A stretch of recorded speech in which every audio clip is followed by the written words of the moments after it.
Hello student, welcome to our new real history channel. My name is Satish. मैं आप लोग के यहाँ क्लास 12th का फिजिक्स एनसीईआरटी हिंदी माध्यम से पढ़ा रहा हूँ और ये हम लोग का 10वां लेक्चर है। क्लास 12th का जो चैप्टर 2 है, स्थिर वैद्युत विभव तथा धारिता, इलेक्ट्रोस्टैटिक पोटेंशियल एंड कैपेसिटेंस। और इसके 9 वीडियो आप लोगों को प्रोवाइड कर दिया गया है। अगर आप लोग वो वीडियो नहीं देखे हैं तो सिस्टमेटिक तरीके से उसको क्रमवाइज देखते हुए आइए, क्योंकि विज्ञान को क्रमवाइज ही देखना चाहिए। एक एक करके एक एक सीढ़ी चढ़ना चाहिए, तभी यह अपने मंजिल तक आप लोग पहुँचेंगे, क्योंकि यह तभी आएगा आप लोगों को। तो अगर आप लोग पीछे का वीडियो नहीं देखे हैं तो वीडियो देख लें और एक दिन में ही एक लेक्चर बस अटेंड करें, ज़्यादा लेक्चर अटेंड मत करें। और आप लोगों में कैपेबिलिटी है तो कर सकते हैं। तो चलिए आज का लेक्चर हम लोग देखते हैं क्या है। और बहुत ही बेहतरीन तरीके से यहाँ से फिजिक्स चल रहा है, आप लोग को पता ही है। अगर यहाँ तक देखते हुए आ रहे हैं तो आप लोग को पता होगा कि फिजिक्स किस लेवल से पढ़ाया जाता है यहाँ पे। और मैथ भी पढ़ा रहा हूँ, तो आप लोग देख सकते हैं, प्ले लिस्ट में पढ़ा हुआ है। तो चलिए फिर देखते हैं आज का जो लेक्चर है। इसमें पहला जो हेडिंग है वो है वैद्युत धारिता। वैद्युत धारिता, इलेक्ट्रिक कैपेसिटेंस। जो इलेक्ट्रिक कैपेसिटेंस है ये क्या होता है? तो देखिए, वैद्युत धारिता, इलेक्ट्रिक कैपेसिटेंस। वैद्युत धारिता क्या है? अगर किसी चालक के लिए किसी चालक को, और वो क्या करे, अधिक से अधिक ऊर्जा और आवेश को क्या करे, ऊर्जा या आवेश को अपने ऊपर धारण कर ले। जैसे हम लोग कपड़ा नहीं धारण करते हैं, कपड़ा पहनते हैं, तो अपने ऊपर क्या करे, उसको सजा ले, अपने ऊपर क्या करे, उसको धारण कर ले, ऊर्जा और आवेश को। तो जब धारण कर लेता है तो उसी को क्या कहते हैं हम लोग? धारिता कहते हैं, वैद्युत धारिता कहते हैं, जिसे इलेक्ट्रिक कैपेसिटेंस कहते हैं। समझ आया ना? तो किसी चालक को आवेश और ऊर्जा के धारण करने की क्षमता को क्या कहते हैं? वैद्युत धारिता कहते हैं, इलेक्ट्रिक कैपेसिटेंस कहते हैं। और इसे C से प्रदर्शित करते हैं। तो चलिए लिखते हैं, किसी चालक को आवेश तथा ऊर्जा धारण करने की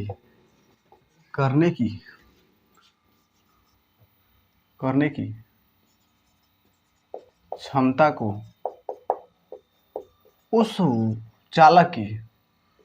उस चालक की वैद्युत धारिता कहते हैं। तो वैद्युत धारिता किसे कहते हैं? यदि कोई चालक है और क्या करे, वो ऊर्जा या यहाँ कर लीजिएगा, या ऊर्जा या आवेश या ऊर्जा को धारण करने की जो उसकी क्षमता होती है, उसी को क्या कहते हैं? उसी को कैपेसिटेंस या वैद्युत धारिता कहते हैं। ठीक ना? इसे C से प्रदर्शित करते हैं। तो इसे किससे प्रदर्शित करते हैं? C से प्रदर्शित करते हैं। यदि कोई चालक है, किसी ऊर्जा या आवेश को क्या करे, वह धारण कर ले। एक काम कीजिए, यहाँ तथा ही रहने दीजिए, कोई दिक्कत नहीं है, तथा भी हो सकता है, या भी हो सकता है। चलिए, तथा ऊर्जा आ जाएगा आवेश में ही। ठीक ना? आवेश में ही ऊर्जा आ जाएगा। तो आवेश तथा ऊर्जा को धारण करता है, उसे हम लोग वैद्युत धारिता कहते हैं। इसे C से प्रदर्शित करते हैं। ठीक ना? लेकिन अब देखिए, यहाँ एक और चीज लिखना है। क्या लिखना है? वैद्युत धारिता किसी चालक के आवेश Q तथा उसके सिरों के बीच विभवांतर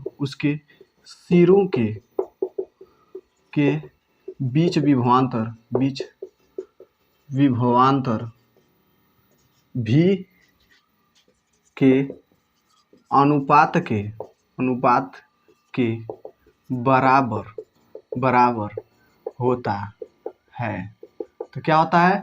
जो धारिता होता है, वैद्युत धारिता, C से प्रदर्शित करता है। तो वैद्युत धारिता किसी चालक के आवेश Q, तो किसी चालक के आवेश Q तथा उसके सिरों के बीच विभवांतर V के अनुपात के बराबर होता है। मतलब उसके आवेश Q और उसके सिरों के बीच विभवांतर V के अनुपात यानी बटा होता है, इसके बराबर होता है। समझ में आया, यही है। और यही होता है आप लोग का फॉर्मूला, समझ में आया ना। क्या होता है कि वैद्युत धारिता किसी चालक के आवेश Q तथा उसके सिरों के बीच के विभवांतर V के अनुपात के बराबर होता है। C बराबर Q/V हो गया। इतना क्लियर हुआ। अब देखिए, अब क्या लिखना है, मात्रक। तो मात्रक क्या होता है इसका, देखिए ये है, इसका मात्रक क्या होता है, कूलाम। तो कूलाम हो गया। अब प्रति बटे है तो उसको प्रति कहते हैं। इसका मात्रक क्या होता है, वोल्ट। तो कूलाम प्रति वोल्ट, या इसका मात्रक होता है फैरड। दो मात्रक होता है, फैरड होता है, कूलाम प्रति वोल्ट या फैरड होता है। इसके विमा की बात की जाए, विमा की, तो विमा क्या होगा, तो Q का क्या मात्रक होता है, AT होता है, ये मैं बता चुका हूँ। अब बटे तो बटे V का, V बराबर क्या होता है, V बराबर होता है W/Q होता है ना। Q का W क्या है, कार्य का ml² T-2, ये इसका होता है AT। अब इसको सॉल्व कीजिए, अभी V का निकल जाएगा, क्या हो जाएगा, ये ऊपर जाएगा तो क्या हो जाएगा ml², हाई ऊपर जाएगा तो -1 T-3 हो जाएगा, ये जाएगा तो क्या है, ये -1 हो जाएगा। इसका मतलब V का जो बीमा होता है इतना होता है। फटाक से V का बीमा यहाँ रखिएगा, बटे क्या हो जाएगा ml² T-3 A-1, ठीक है, इतना हो गया। अब इसमें से ना, इस पे +1 है, इस पे +2 है, इस पे -1 है, ये सब ऊपर जाएगा तो क्या हो जाएगा, माइनस में हो जाएगा।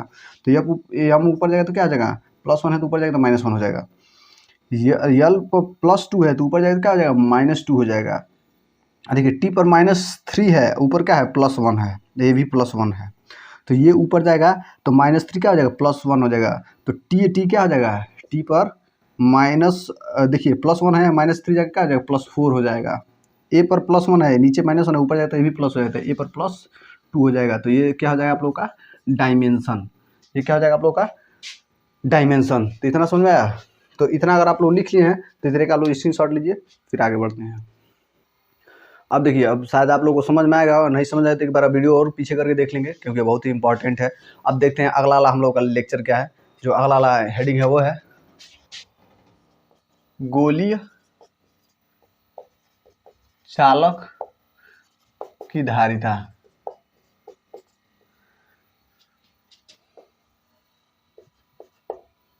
देखिए, तो गोलीय चालक की धारिता क्या होगी। तो देखिए, अगर मान लेता हूं मैं कोई गोला है और ये एक चालक है जो क्या है, Q आवेश से आवेशित है, तो इसका Q आवेश क्या होता है, इसके सतह पर एक समान रूप से वितरित हुआ रहता है। ये पहले चैप्टर में बता दिया हूँ। पृष्ठीय जो वितरण होता है वो कैसे होता है, ठीक ना, तो पृष्ठ पर होता है। और यही देखिए, आवेश को धारण किया हुआ है, तो यह एक संधारित्र की तरह कार्य करेगा, ठीक ना, यह एक संधारित्र की तरह कार्य करेगा। क्योंकि देखिए, आवेश अपने सतह पर क्या है, पहना हुआ है, आवेश को क्या हुआ, पहना हुआ है, यानी कि आवेश को अपने ऊपर लेकर के इसको धारण किया है, ठीक ना। तो यह Q आवेश आवेशित है, और इसका मान लेता हूँ +Q आवेश आवेशित हो गया ना, तो इसका जो केंद्र से जो इसकी त्रिज्या है वो कैपिटल R है, ठीक ना। और हम लोग पता है कि जो प्लस आवेश होता है, इससे हमेशा वैद्युत बल रेखाएं आप बाहर निकलती रहती हैं।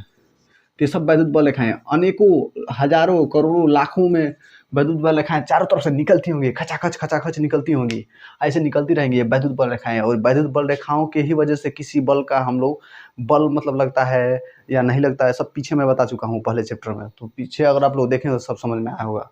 तो देखिए, तो अब लिखते हैं, इसी के बारे में लिख देते हैं। माना कैपिटल R त्रिज्या का एक गोलीय चालक Q आवेश से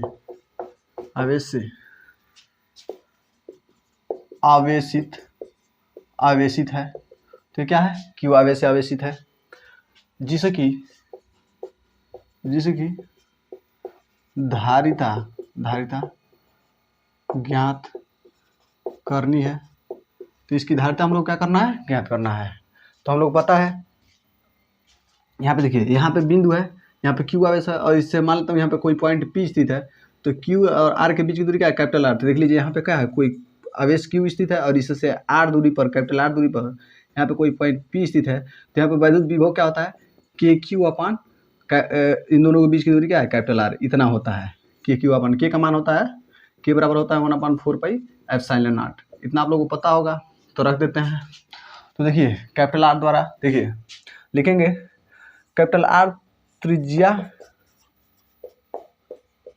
से, ठीक ना, कैपिटल आर त्रिज्या वाले क्यू आवेश के कारण वैद्युत विभव, तो वैद्युत विभव क्या हो जाएगा, V बराबर हो जाएगा, ये मान लेते हैं हम लोग निर्वात में स्थित है, ठीक ना, निर्वात में स्थित है, निर्वात के लिए इतना हो जाएगा।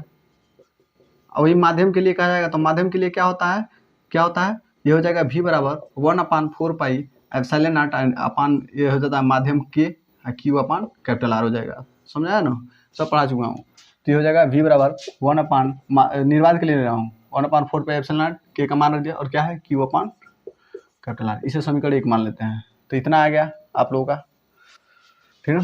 अब हम लोग पता है वैद्युत धारिता, अभी हम लोग पीछे पढ़े हैं, वैद्युत धारिता C बराबर क्या होता है Q अपान V, यही ना है फार्मूला।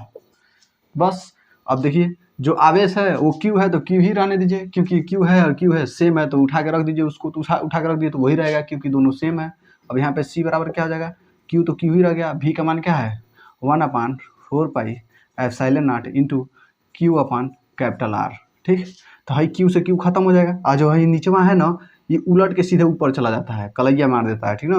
तो C बराबर क्या हो जाएगा 4 pi epsilon not into capital R, और यही होता है धारिता। तो ये धारिता क्या हो जाएगा, यही क्या हो जाएगा आप लोग का फार्मूला हो जाएगा किसका, यदि कोई एक गोलीय चालक है जो Q आवेश आवेशित है तो उसका जो धारिता होता है C बराबर 4 pi epsilon not into capital R, ठीक ना। तो देखिए अब देखते हैं इसमें, देखिए ये तो क्या होता है, ये कांस्टेंट होता है, ये क्या होता है कांस्टेंट, मतलब क्या होता है नियत होता है, ठीक है। इसमें वेरिएबल कौन है, बदलने वाला कौन है, ये है वेरिएबल, तो वेरिएबल मतलब बदलने वाला, तो बदलने वाला जो होता है तो उसको हम लोग लिखते हैं C। देखिए सामने है ना सेम सामने, तो इसको लिख देते हैं directly proportional to capital R। इसका मतलब हो गया कि इसका देखिए इससे लिखते हैं समानुपाती है। अब यहाँ पे लिख देंगे कि जो इसका जो समानुपाती है वो कैपिटल R के, यानी उसके उस गोले के त्रिज्या के समानुपाती है, जो धारिता होती है वो गोले के त्रिज्या के समानुपाती है। इसका मतलब कि जब हम लोग त्रिज्या बढ़ाएंगे तो धारिता बढ़ेगी। अब देखिए कैसे बढ़ेगी धारिता, मतलब कितना ढेर के ही आवेश क्या कर रहा है अपने सतह पर ले रहा है।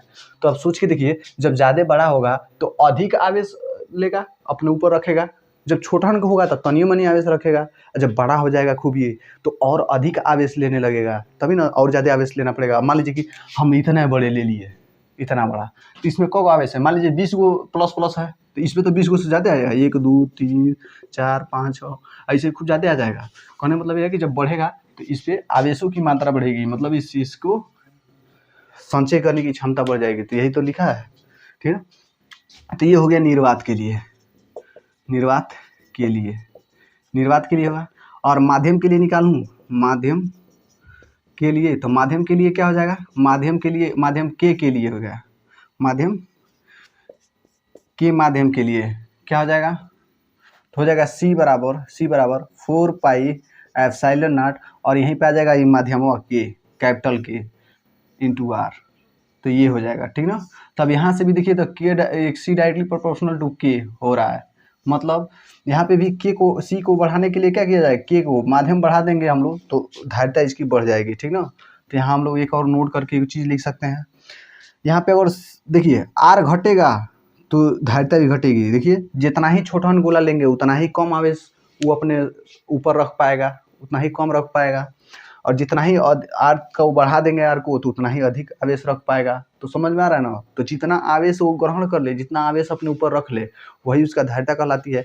तो खूब ढेर का आवेश रख ले तो खूब ज़्यादा धारिता हो जाएगा, कम आवेश रखेगा तो कम धारिता होगा। तो यही कह रहा है। तो धारिता अधिक रखने के लिए क्या करना पड़ेगा आप लोगों को, जब किसी चीज़ की धारिता अधिक करनी है तो उसकी ना आकार को खूब बड़ा कर दीजिए, ताकि खूब ढेर के आवेश उसके ऊपर रह जाए, वो खूब ढेर के आवेश रख ले अपने ऊपर। तो वही है, तो समझ आया ना। और के क्या होता है, माध्यम, इसका माध्यम बढ़ाने से वो ना माध्यम बढ़ने से ना वो और ज़्यादा ना आवेश को खूब ढेर के रख लेता है, खूब ढेर को खींच लेता है, चूस लेता है, चूस के रखने लगता है, समझ आया ना।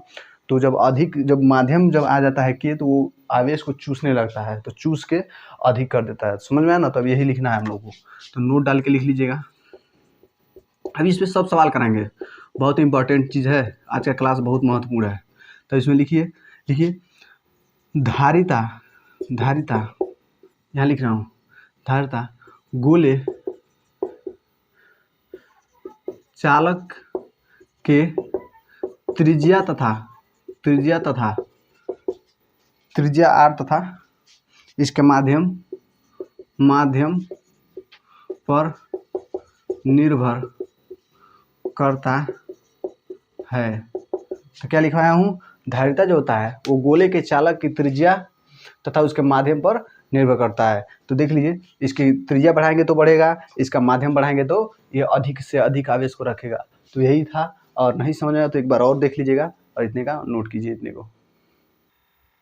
तो चलिए अब इस पे जो हम लोग कॉन्सेप्ट पढ़े हैं उस पे हम लोग सवाल कर लेते हैं, क्योंकि हम लोग कॉन्सेप्ट प्लस न्यूमेरिकल करते हैं, किसी भी चीज़ को हम लोग छोड़ते नहीं है। तो एक एक करके इसको भी देख लेते हैं कैसे कैसे सवाल हो सकता है। देखिए, कह रहा है एक चालक 5 माइक्रोकूलम के आवेश से आवेशित है, ठीक है। तो 5 माइक्रोकूलम के आवेश ना, तो देखिए लिखिए, दिया है क्या क्या दिया है, Q बराबर 5 माइक्रोकूलम, मतलब माइक्रो का मान होता है 10⁻⁻⁶, और कूलम है तो कूलम का मान लिया। इससे 10 वोल्ट की वृद्धि होती है, इसमें 10 वोल्ट की वृद्धि, मतलब V बराबर क्या दिया है 10 वोल्ट। तो V बराबर दे दिया 10 वोल्ट होती है। तो C का मान पूछ रहा है, तो C का मान क्या कर रहा है, धारिता क्या होगी। तो C बराबर अभी हम लोग फार्मूला पढ़े हैं, Q/V होता है ना, वैद्युत धारिता बराबर क्या होता है, C बराबर Q/V। तो C बराबर क्या हो जाएगा, Q का मान क्या है 5 × 10 क्या है -6, अब इसका मान क्या है 10 है, यानी +1 है 10 पे। तो ऊपर जाएगा तो क्या हो जाएगा, C बराबर क्या हो जाएगा, ऊपर जाएगा तो क्या हो जाएगा 5 × 10 -6, नीचे प्लस ऊपर जाएगा तो क्या हो जाएगा -1 हो जाएगा, यानी C बराबर क्या हो जाएगा 5 × 10 -7। इसको क्या कहेंगे, कूलम प्रति वोल्ट या फैरड। तो ये हो जाएगा, इसका आंसर यही हो जाएगा, क्या हो जाएगा कूलम प्रति वोल्ट या फैरड, यही हो जाएगा आंसर। तो समझे ना कैसे किए हैं, जो दिया है जो पूछ रहा है उसको लिख लीजिए। देखिए अब दूसरा क्या कर रहा है, 1 मीटर त्रिज्या वाले गोलाकार चालक की धारिता क्या होगी। तो इसमें भी क्या कर रहा है, R का मान दिया है क्या 1 मीटर, और कर रहा है C का मान क्या होगा, ठीक है। तो हम लोग पता है C बराबर होता है 4πε0 इंटू कैपिटल R, ये होता है ना। तो इतने का मान हम लोग निकाले पहले 1/4, मतलब 4π हम लोग पता है क्या, हम लोग जानते हैं कि क्या 1/4πε0 बराबर होता है 9 × 10⁹, ठीक है। अब देखिए इसका उल्टा है ना 4πε0, तो देखिए इसको अब हम लोग ऊपर कर देते हैं, इसको नीचे कर देते हैं, इसको सेम उल्टा करना है। तो इसको जब आप लोग ऊपर करेंगे तो ये इसको बटे 1 लिख लीजिए, नहीं लिखना है। तो 4πε0 बराबर, जब इसको उल्टा कर रहे हैं तो इसको भी उल्टा कर दीजिए, तो ये हो जाएगा 1/9 × 10⁹। इसका मतलब आप लोग याद रखिएगा कि कहीं अगर आप लोग को 1/4πε0 दे तो वहाँ आप लोग को मान रखना रहेगा 9 × 10⁹, या 9 × 10⁹, इतना रखना पड़ेगा। लेकिन अगर 4πε0 दिया हो, 4πε0 मान दिया हो, तो 1/9 × 10⁹ रखते हैं, ठीक ना। तो देखिएगा यही न दिया है यहाँ पे, तो यही रखेंगे वहाँ पे। तो C बराबर यहाँ पे क्या रखेंगे 1/9 × 10⁹, ठीक ना, और गुणे इसका मान क्या है 1 है, तो 1 हो गया, ठीक। इसको डबे में बंद कर दीजिए, इसको लिख लीजिएगा कहीं, ये बहुत इंपॉर्टेंट है, स्टार लगा लीजिएगा, ठीक है, ताकि आप लोगों को मान रखने में कोई दिक्कत ना हो। तो अब देखिए C बराबर, अब यहाँ पे देखिए यहाँ 1 है ना, तो एक काम करते हैं इसको ना ऊपर भेज देते हैं। जब इसको ऊपर भेजेंगे एक काम करते हैं ना, ऊपर नीचे दोनों में अपने लिए 10 से गुणा कर लेते हैं।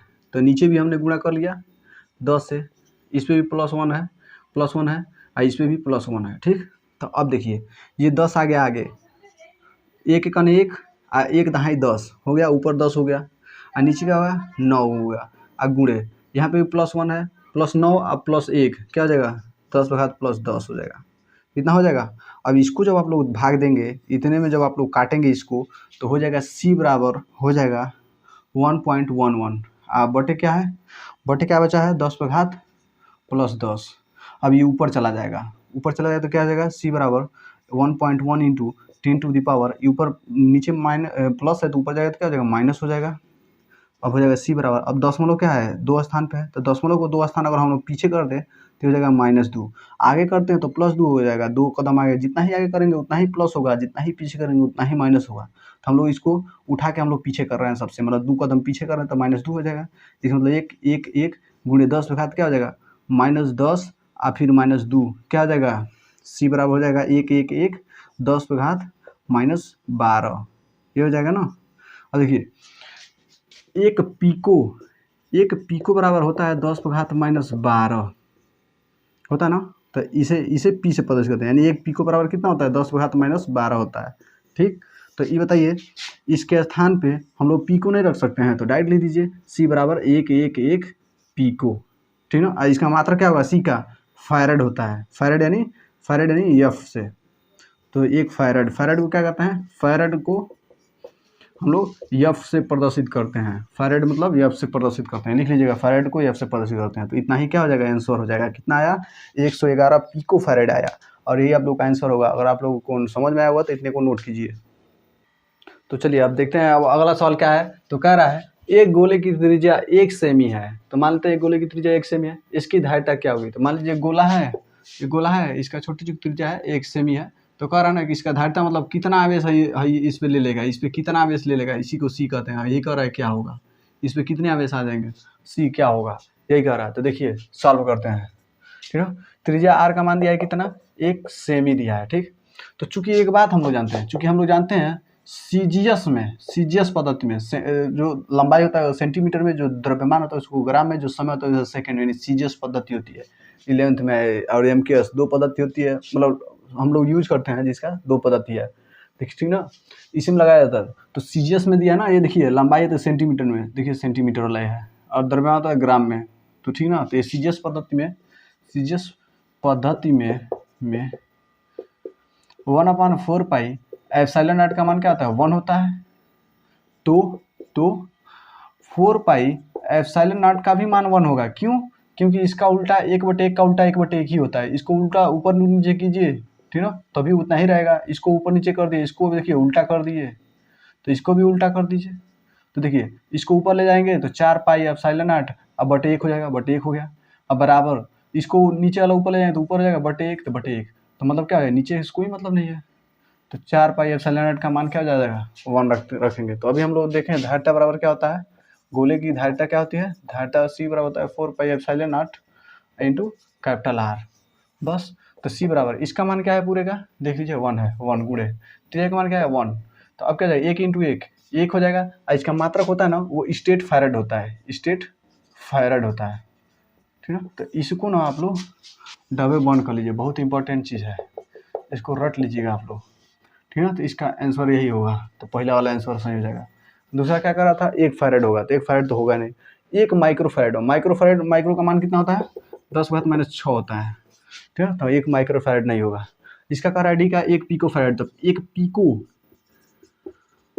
पिको का बराबर होता है 10⁻12, ये मैं बता चुका हूँ, समझा ना। तो पिको का मतलब ये होता है, तो इतना समझ में। अब देखिए, अब दूसरा में देखिए कह रहा है 2 सेमी त्रिज्या वाले, मतलब 2 सेमी त्रिज्या की गोले की धारिता क्या है, 6 माइक्रोफैरड है, तो 3 सेमी त्रिज्या वाली गोले की धारिता क्या हुई। तो अभी हम लोग पीछे पढ़े थे कि C directly proportional to R होता है गोले के धारिता के लिए। तो यदि C बराबर रख दें हम C1/C2 और क्या है R, और R बराबर रख दें R1/R2, ठीक है। तो क्या होगा, तो C directly proportional to R है ना, यही है ना। तो रखिए जहाँ C है तहाँ क्या रखेंगे, C1/C2, प्रोपोर्शनल टू प्रोपोर्शनल, जहाँ R है वहाँ क्या रखेंगे R1/R2, और जब ना R2 हो जाएगा, जब ऐसे रखेंगे ना बटे में, तो इसको हटा देते हैं, अब यहाँ पे बराबर लग जाता है, अपने आप आ जाता है, और यही फार्मूला है, ठीक है, यही फार्मूला है आप लोगों का, इसको भी नोट कर लीजिएगा, जो पीछे में बताया होता है, समझ आया ना। अब देखिए क्या क्या दिया है, इसको आप लोग नोट कर लीजिएगा। ये जितना मैं बता रहा हूँ ना, बहुत इंपॉर्टेंट चीज़ है, छोटी छोटी चीज़ें हैं, लेकिन यही सब एग्जाम में आती हैं, सब कंपटीशन का एग्जाम देंगे तो उसमें भी आएगा, और आप लोग 12th में पढ़ रहे हैं तो ये भी बहुत जरूरी है। ये सब कॉन्सेप्ट है, बेसिक है इसका, जो हर कोई नहीं बताता है, और मैं यहाँ पे हर एक चीज़ बताता हूँ। तो इसलिए मैं बोलता हूँ कोचिंग की कोई ज़रूरत नहीं है बाबू, और आप लोग मुझसे पढ़ रहे हैं तो कोचिंग की कोई ज़रूरत नहीं है। तो देखिए यहाँ पे क्या क्या दिया है, तो अब यहाँ पे फार्मूला कौन लिखेंगे, किसका यूज होने वाला है, C1/C2 बराबर R1/R2, ठीक ना, ये हो गया। अब देखिए अभी एक और चीज़ लिखे थे, सी डायरेक्टली प्रोपोर्शनल टू के लिखे थे ना, तो सी बराबर क्या रखेंगे हम लोग, C1/C2। आई के हट जाता है, प्रोपोर्शनल हट जाता है, बराबर के बराबर क्या लिखेंगे, K1/K2। अपने मन से बनाइए, यही नियम होता है, ठीक ना। और मान लीजिए कहीं see directly proportional to 1/V है ना, 1/V जैसे नहीं दिया है, सी बराबर दिया है Q/V, यहाँ से निकाला जाएगा तो see directly proportional to Q हो जाएगा, और ये हो जाएगा see directly proportional to 1/V हो जाएगा। तो देखिए सी बराबर हम लोग रखें C1/C2, ठीक है, आई हट जाएगा, बराबर हो जाएगा।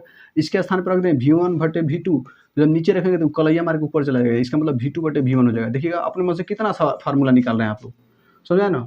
यहाँ पे देखिए इसका और हम लोग रखेंगे तो इसका हो जाएगा C1/C2 बराबर उसका Q1 Q2 रख देंगे Q1/Q2।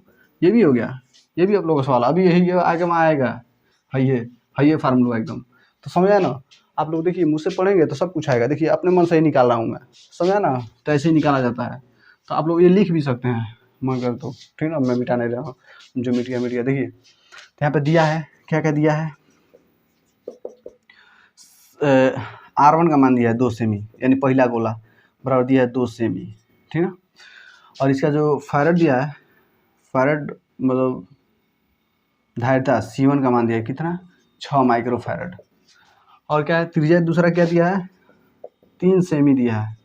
और C2 का मान कह रहा है क्या होगा, यही कह रहा है ना, फटाक से सब उसमें उठा के रखिएगा।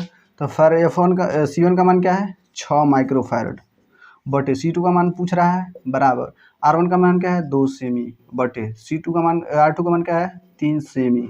तो सेमी से सेमी खत्म हो गया, ठीक। अब इस C2 को हम लोग इधर लाते हैं, एक काम करते हैं इसको ना ऐसे ही पलट देते हैं। तो ऐसे ही जब पलटेंगे तो क्या हो जाएगा, ऊपर नीचे कर देते हैं। तो C2 बटे 6 माइक्रो फैरड बराबर 3/2 हो जाएगा, ठीक। अब एक काम करते हैं, हाई नीचे है भाग में है ना, इधर आ गया तो क्या हो जाएगा, गुणा में हो जाएगा। इसका मतलब C2 बराबर हो जाएगा 3/2, इधर आ गया तो गुणा में हो जाएगा 6 माइक्रो फैरड।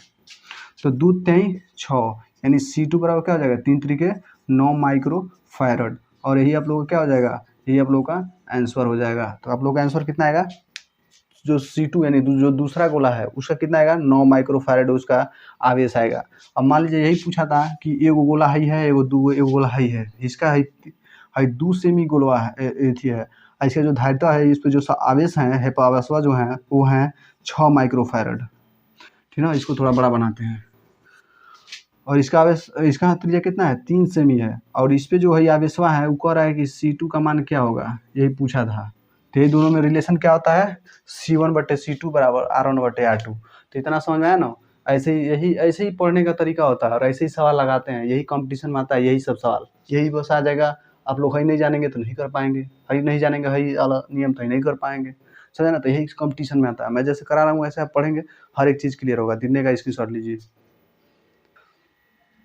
तो चलिए आज का लेक्चर इतना ही रहने देते हैं, क्योंकि वीडियो ज़्यादा लंबा नहीं रखना है। और बाकी देखिए बहुत अच्छे से हम लोग ख़त्म कर रहे हैं, आप लोग टेंशन मत लीजिएगा, एकदम टाइम से ख़त्म होगा सब कुछ, ठीक ना। आराम से टेंशन मत लीजिए, कम पढ़िए लेकिन बहुत ही बेहतरीन तरीके से पढ़िए। मैं ज़्यादा चीज़ यहाँ छपवाने के लिए नहीं आता हूँ, समझाने के लिए आता हूँ, फिजिक्स को सिखाने के लिए आता हूँ, फील कराने के लिए आता हूँ। तो यकीन मानिए अगर मुझसे कोई भी सब्जेक्ट पढ़ते हैं तो उसमें कोई दिक्कत होने वाला नहीं है। तो चलिए आज का लेक्चर इतना ही रहने देते हैं, फिर मिलते हैं नेक्स्ट क्लास में। Love you all, bye bye, take care.